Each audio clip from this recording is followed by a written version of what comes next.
This episode of Policing Matters is sponsored by Verizon Frontline, the advanced network for first responders on the front line. Learn more at verizon.com/frontline. Hello, everyone. I'm Chris Cebollero, host of the Inside EMS podcast, and I am honored today to host a special crossover edition on this 911 memorial show with Jim Dudley, host of Policing Matters, Aaron Zamzow, host of Better Every Shift, and of course myself from Inside EMS.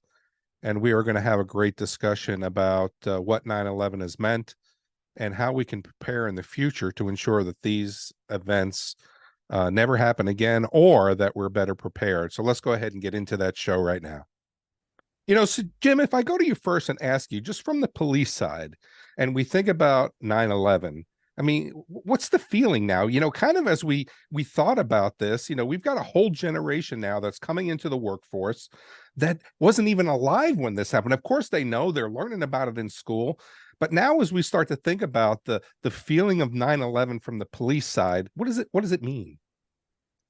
Yeah, well, you have a point, but I think it's partially being taught in school, and there are different history revisionists out there talking about different things. But I think 22 years post 9/11, a lot of things have changed. We had so much great support by the people in the community, by legislators, good support, good backing, police, fire, EMS. And I think we saw so much of that erode over the last 20 years, so much more over the last decade, especially on the police side of public safety. And so when we should really be embracing the technology that's out there available to us, we are shunning it in a lot of regions across the country. We've had some states ban things like artificial intelligence or crime mapping or facial recognition systems that could really be helping us.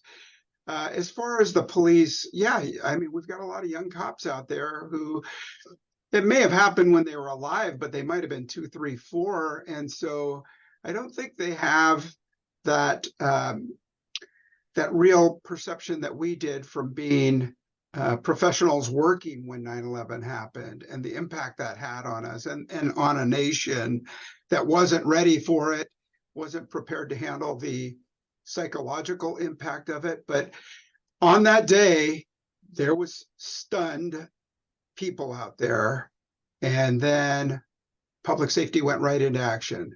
Fire, certainly, police, certainly, EMS, doing everything they could to save lives and evacuate people from really hazardous situations.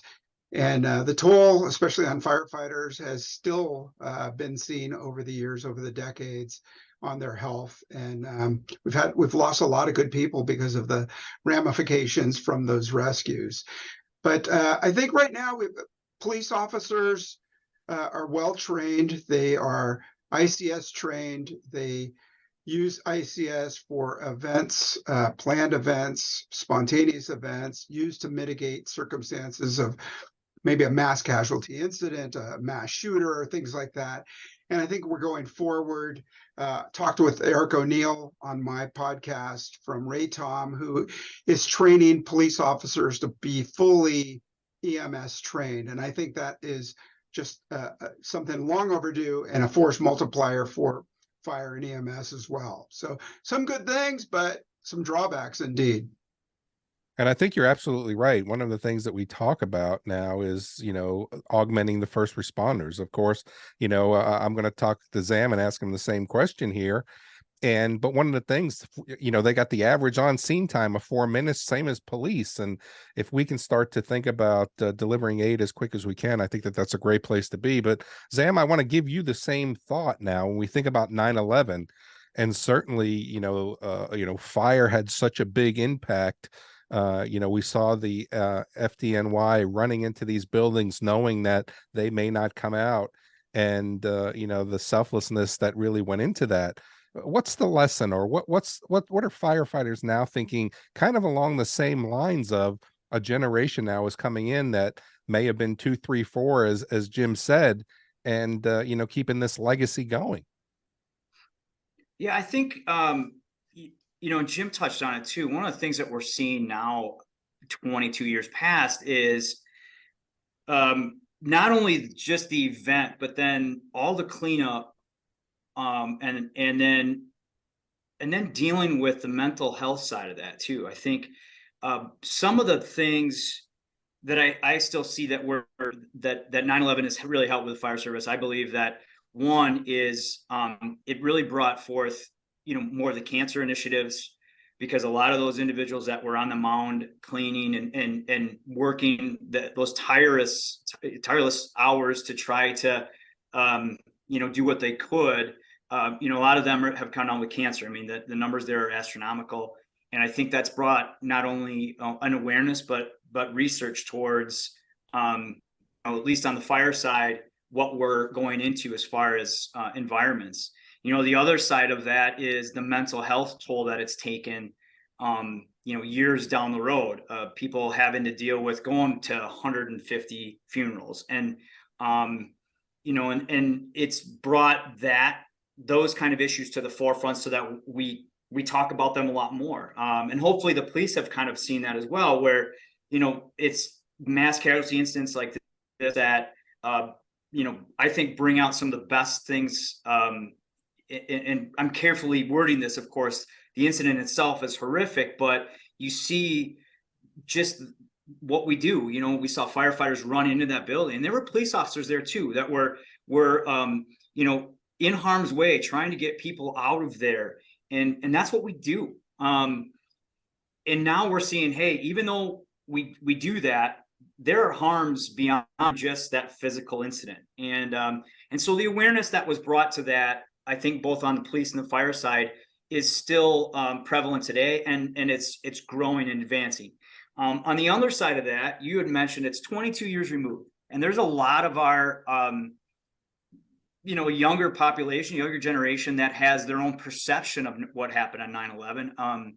There are some great media outlets that really help to preserve that, but I think it's up to us to really tap into those that were still there, and make sure that we understand just the broad scale of how it's affected us. Back in the day, right after 9/11, fire trucks, anybody driving a fire truck down, if you had lights and sirens on, like the wall, like everyone parted, and we don't see that anymore. Police, I'm sure, the same way, right? Like now, all of a sudden, in some cases, we're the bad guys. And, after that event, it was the exact opposite. So, it's a cyclical kind of thing, right? We're still seeing the effects of it in the fire service. One thing that Jim mentioned, and I think you'll probably touch on, is just, ICS and incident command. I think there's some positive that it's taken us a long time, but now police and fire are starting to become on the same page during these incidents, a lot more. But, like I said, I don't like to call it an anniversary. It's the markings. It's a, historical event. And anybody listening, I think if you have young ones, teach them about that event. Just for the sake of history, and to keep the memories alive of all those people that perished that day. Yeah, and I think that that's the really tough part of this is really and I'm with you. I said anniversary too when we were talking, but an anniversary is that of celebration, and maybe it should be a celebration. Maybe it should be a celebration of professionalism. Maybe should be a celebration of dedication. Maybe it should be a celebrate, whatever it is. But from an EMS side, I think some of the things that we're seeing is the forgetfulness of what that meant. Right. But more importantly, are we prepared for when it happens in our communities next? Right. And we think about things that have transpired. Certainly the terrorists attacked, and we were very, very worried about that. Then we had the challenges with the anthrax, and, we were really kind of hyper vigilant in trying to make sure. And I think that we've kind of gotten away from that, but the point that you guys have made that I just don't want to gloss over is that there are people that are still dying because of this incident some 20 years later, right? And I think now what we have to think about as a career field in EMS, as a career field in fire, as a career field for our police brethren, what do we have to be able to ensure that this legacy prevails? I was in New York City in March, and I had the opportunity to, or maybe it was May, I can't remember, I'm getting old, guys, but I had the opportunity to go to the 911 memorial. I grew up in New York City, and I got to see the Twin Towers every day when I left my home, and I knew that it was there. We would hang out there. We would go to the stores underneath. You were able to walk for blocks underneath those buildings. You know, there was a restaurant at the top. My friend asked his wife to marry him at the top on Windows of the World. And now when we think about what we have today, we have memories, but do we really have the memories that keep us from reliving this type of event again? You know, I'd like to think we are, but I mean, Jim, when we think about this from a police side and preparation, you talked about ICS. I want you to touch on that a little bit. You know, I just want to, and I keep going back. We're talking about history, and you know, in 2001, we had this event.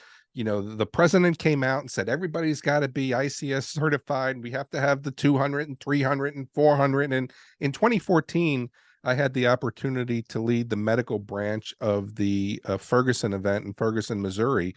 And the first thing that I kept saying is, who's in charge here? Who's in charge here? Who's in charge here? And it took forever for incident command to be set up for us to follow all those things. And I can't think after all these years that it's gotten any better, but I'm babbling, Jim. Let me go ahead and give it back to you. Well, I mean, I think it starts with leadership at all levels, but leadership at every agency, for the chief or the sheriff or the fire chief or the EMS chief to say, we are dedicated to this. Small events, draw it in the dust on the back of your radio car, pull out a 8.5 by 11 sheet of paper, put it up on a whiteboard, or pull out your command van and run it the way it should be with an incident commander or a joint unified command, and then break it down into ops, logistics, finance, and what am I missing? Operations planning, logistics, and admin finance, right? So break it down and practice it over and over again, because it's got to be second nature when the big one hits. And like I said, we've used it at mass casualty incidents, at shootings. I could think of a couple off the top of my head where we use them, but we, just like Aaron said, we are getting that cohesiveness where we are recognizing roles. We're not meeting our opposite number on the battlefield anymore. We know them. We've done exercises and training, and the economic factor should not be a factor. FEMA puts out 100, 200, 700, 800 for free, and the law enforcement agencies, many more subsets beyond that. So if you are an agency, you're listening to this podcast, if you're not practicing ICS, find out why and explain to your chief, sheriff, it's free. We got to do it. We should start doing it now. And I think the leadership aspect goes beyond that. It is about sending out annual reminders when these events happen, whether they're a local event or a national event like 9/11, to remember and never forget. We said we would never forget, but I don't know if across the country we're holding true to that motto. Yeah. And I think my biggest fear with that, and you know, you gave us a little icing on the cake there, is, you know, Pearl Harbor Day, right? What does Pearl Harbor Day mean? Back when these people lived through Pearl Harbor Day, I mean, they were just my mom, I mean, she was, you know, talked about it like it happened in the backyard, and we lived in New York City, right? But the same thing with 9/11, right? That's how we were living. That's how we were talking about it. And now, as we start to think about what the future looks like, and I want to get to that a little bit, is what do we want to try to work on in between now and next year when we get together to talk about this? But Zam, I want to give it to you as well. When we think about this from an incident command standpoint, are we seeing it used enough as, you know, we should? Are we practicing like we need to play? I mean, Jim brought up a great you know, thought about that, but I'd like to get your take on it. It's gotten better. I think, you know, unfortunately, we've had quite a few mass casualty incidents around the country. We have them way too regularly. And I think one of the things that has done is it started a conversation. You know, agencies, you know, like Jim has mentioned, there's, you know, on the police side, I think are reaching out as our EMS and fire to at least try to get on the same page. But it takes, I think, leadership and practice. I mean, you have to go through and set time aside, set resources aside, and make sure that you're working with all the agencies involved. I know I take pride in my department. We do a very, very good job of that. We actually discovered in one of our drills that we were okay, but the hospitals were not on board with it, and the hospitals weren't ready. And so I think it doesn't matter what size community, as far as, I work in a bigger municipality. And so of course there's resources there, but if you're listening to this and you're a chief, whether you're police or fire, and you're in a small district, small town, we've seen that nobody is, this can happen anywhere. And so if you're in a department of 10 people with, 10 officers and 20 part-time firefighters, you guys need to get together, and all the information is there. But what I'd like to see talking next year is, this is part of not only, the fire culture on permanent on-call or on career firefighters, but also on-call, volunteer. They're reaching out to the police side, and police side's reaching out to fire side, and we're on the same page for ICS. And we talk about, what are we going to do if this happens in our community? And, it's unfortunate that it's gotten to that, but we're also in protective service, and we need to be proactive in the way that we look at these things. I think Jim and Chris both mentioned, we kind of were back on our heels after this happened, right? Like, we looked and said, this could never happen. Well, it did. And we did a heck of a job responding after the fact. And we were very proactive for a period of time. And I think that's gotten a little bit lax, and we need to stay on our toes, stay diligent. And I think that's one of the best ways to remember all those people that have sacrificed these events, right. is to grow from them. And, another note of that is, as we get these incidences around the country, we need to be able to talk and share what we've learned. And, I know podcasts like what Jim does and what you do, Chris, we do that. We try to do that on Better Every Shift as well. But we can't be afraid to talk about what things we did well and what things we didn't do well to help others involved, because it doesn't happen. Hopefully it doesn't happen more than once in someone's career. Right. But I think 9/11 brought it to the forefront that it can, and it probably will in some point. So, so I really hope next year when we're talking that it's more prevalent, where agencies are working together. And I think that that's a great place to transition. And I want to go ahead and take a minute. I want to go ahead and read a little mid-show break for us. But one of the things that I want to talk about when we come back from this break, Jim, I'm going to come to you, is what the future looks like. And particularly, I want to touch on AI, because you kind of mentioned it. And Zam, I want to kind of talk about and think about what we're going to do in the future. But as we reflect on the events of September 11th, we are honored and remember those who answered the call that day, and all first responders who continue to do so today. To the firefighters, police officers, paramedic, and dispatchers who took an oath to serve, and all of those on the front line who carried out their mission when America needed them most. We salute you, remain committed to you. Thank you from the people who work at Verizon Frontline. We vow to never forget.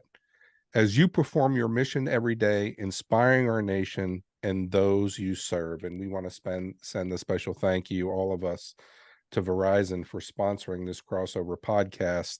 And they've truly been a great partner for us all. So we want to thank Verizon for that. But Jim, you kind of heard the setup before we went to the read. And now we think about, what do we do, right? We're here. We're the leaders of our respected career fields. Jim, you've had years and years of being in the police service. Zam, years and years of being in the fire service. They built EMS around me, so I've been around EMS for a long time. But now when we think about sending this message out, right? We do this weekly. We send these messages out. What do we need to reflect on? So from the AI side, you brought that up, and you talked about, Jim, how it's kind of hit or miss depending on where you are. What does it need to look like for this security of our country and the success of the men and women in uniform? Well, it's a great point to talk about. And first of all, 23 years ago, we understand there was precursor situational awareness and precursor activity that we should have paid attention to. And we're not here to blame anybody, but think of what would have happened if we did investigate some of those reports, some within the FBI, and then followed up on them.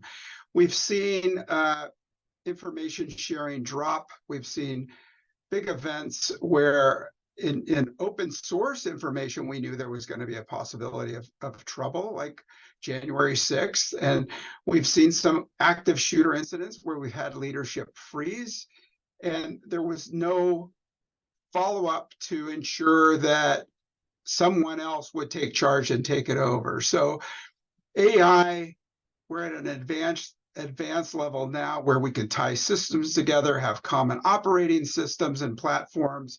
We've got crime mapping, we've got FLOC, ALPR, tie all them together. I interviewed a guy from Zero Eyes that will check social media or any kind of videos, live videos or archive videos, and it will pick out, the AI will pick out a firearm, even if somebody brandishes it, like 3 guys getting ready to go rob a store or a bank, and they're showing each other the guns. If it's captured on a video, that alert is sent to an analyst and then out to 911 for dispatch. I mean, that's the kind of AI that we could be using. We're not using it. Like I said before, some states have prohibited the use. And why aren't we using it? I mean, we need to move away from the political stances, the accusations of them being unfair. But license plate readers, how unfair can they be? They see a license plate, it's reported stolen, reported from a shooting, reported from some other kind of crime, and it's dispatched to cops. And yet you still have some communities fighting against it. And I think it's because we're not telling them how it works. I think the mystery is there to think that it's rigged and we're only going to oppress young men of color. And that's certainly not the case. But I mean, we've been ringing the bell. In America, just a few months ago, we had these mysterious balloons floating over the country. And we waited and waited and waited, and we finally acted. And how much information was gathered? I'm not an expert on any of that, but I think closer to home, something like 90% of the drones that we're using in America, including in police and fire agencies, are from one country, and a country that's been suspected of archiving information, recording information, taking GIS information. And so we are exposing ourselves every time we send a drone over critical infrastructure, Sure. or we show a tactic by our SWAT team or anything else like that. So, I mean, this is where the legislature has to move on these things. And if that's the case, then let's get rid of them. They're cheap, and that's why a lot of agencies buy them. Sure. But then let's replace them with something American made, something that's formatted Could be for encrypted. policing. Yep. Yeah, non-hackable. I talked to Blake at Brink, who's developed some great systems there. Lemur 2 is a great drone system designed just for law enforcement. Blake Resnick, he's a kid genius. And if the listeners could check out that podcast, they'll be much better informed. We'll see if we could put that in the show notes. We'll get that over from Police Matters and throw that in the show notes so people can check it out. Because I think your point is well taken. We've got to be able to be educated on this. You know, the big things that you see these AI apps that will mess with your picture and turn you into but then the fear is everything's going to be facial recognition, and someone is putting these apps together, and now my face is somewhere that's being replicated that they can get into whatever I've used my facial recognition for. And I think that those are where the concerns were. But Zam, when we now start to think about this from a fire standpoint, we think about what AI can do to help us in the I was talking to an inspector, and he was an inspector that does just a few weeks ago, he does ships. He builds ships, right? So his job is to go in and check out all the stuff that's happening in stages. Well, through AI, he's able to put these glasses on and he's able to look at a certain piece of the ship and see what it's supposed to look like completed. And then he's able to break this down into different stages to say, well, this isn't done or this needs to, or whatever that is. So cool. But when we think about this from a preparation from the fire service, and we think about all the work that we have to do for safety, or even before buildings or or in the process of being built, when the inspectors go in and do, I mean, how important is this for us to think about what the next generation is going to look like? We're not working for today, we're working for the next 5 and 10 and 15 years now. And how do we need to prepare for this? When fire, I think you hit one of the major reasons or main ways we can utilize it is for pre-incident training and pre-incident planning, using drones, even just to see where where access points are in buildings, building construction, understanding how things burn. Now everything's burning different, and even in the last 20 years, we found that things are burning because of the different chemicals in which they're created. And we need to utilize technology to provide us with research. We need to have technology to provide us with, again, this pre-incident planning kind of domain. And then I also believe that we need to utilize technology on the opposite side of that, which is keeping our first responders ready from a health and wellness standpoint, is monitoring scenes for carcinogens is one way, but also there's a lot of technology that's being used in healthcare that isn't getting to fire and police, at least not economically.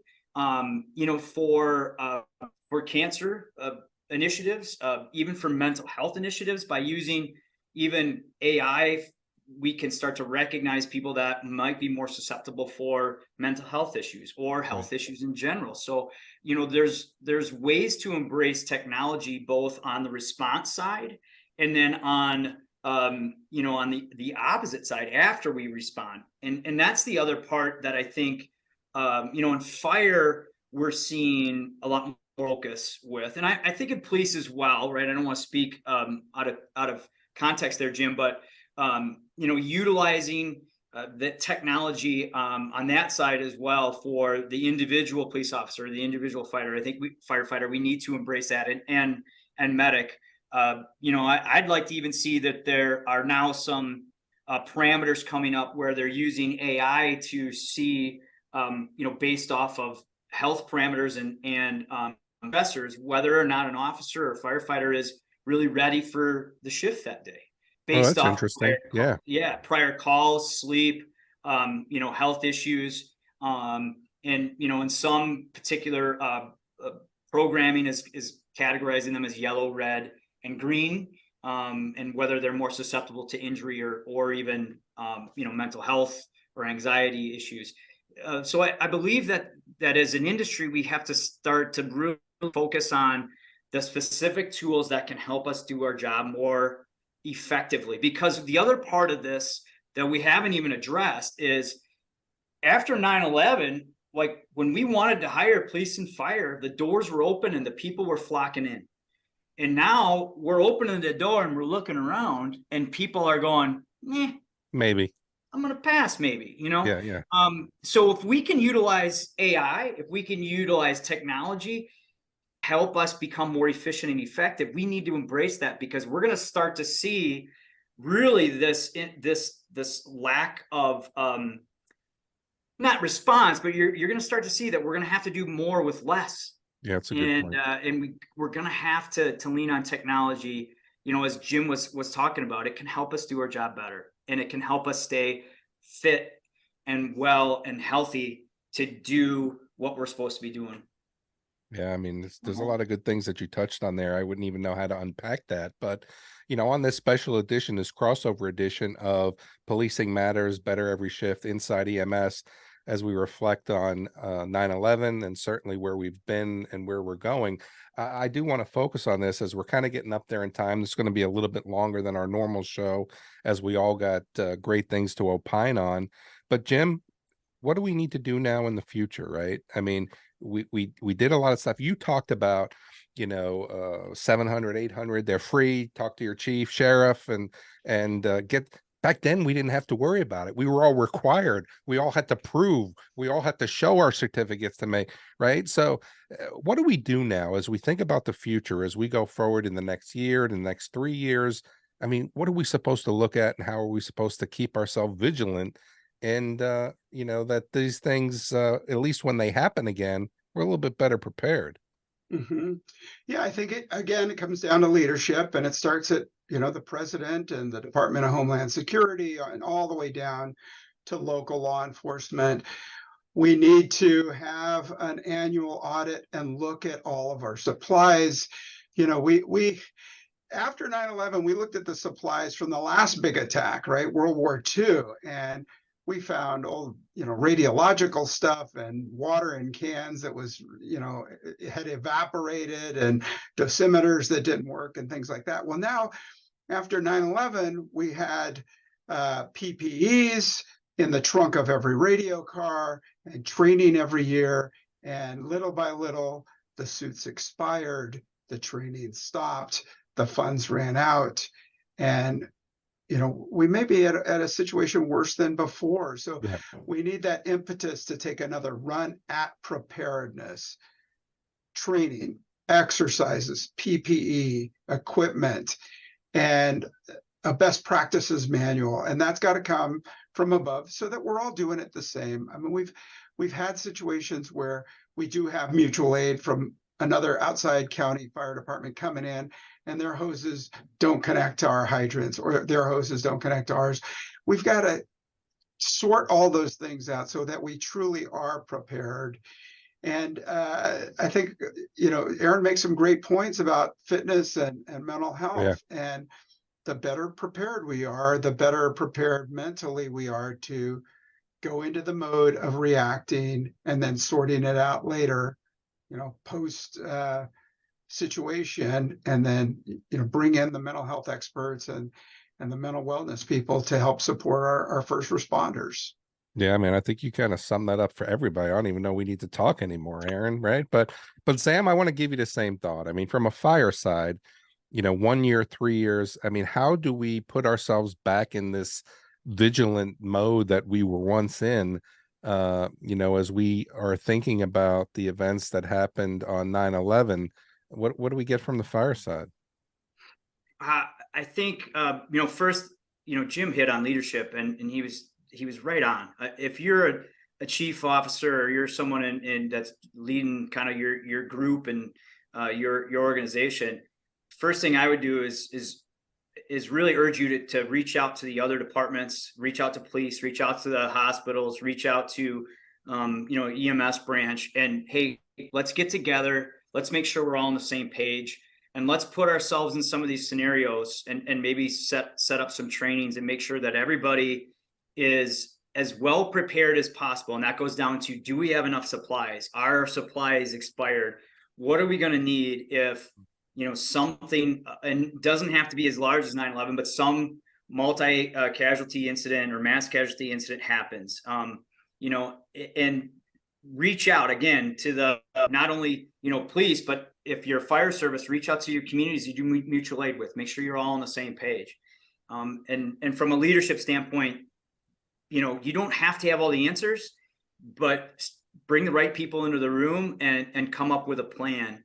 And then I think individually, we all need to just look in the mirror. And I was very fortunate. I've had some great mentors, and a couple of my mentors were from FDNY, and they were around that time. Everything from Chief Sulka to Frank Lido to Frank Lieb. And whenever I look at those individuals, there's something within me that I just want to be better for them and what they've had to go through. Listening to the stories, Chief Sulka tells a story where he was on the mound for the second week, and he was trying to take just a digital picture of the moon. And when he took the picture, it didn't come through. And he looked at it, he thought, God, something must be wrong with it, cleaned the lens.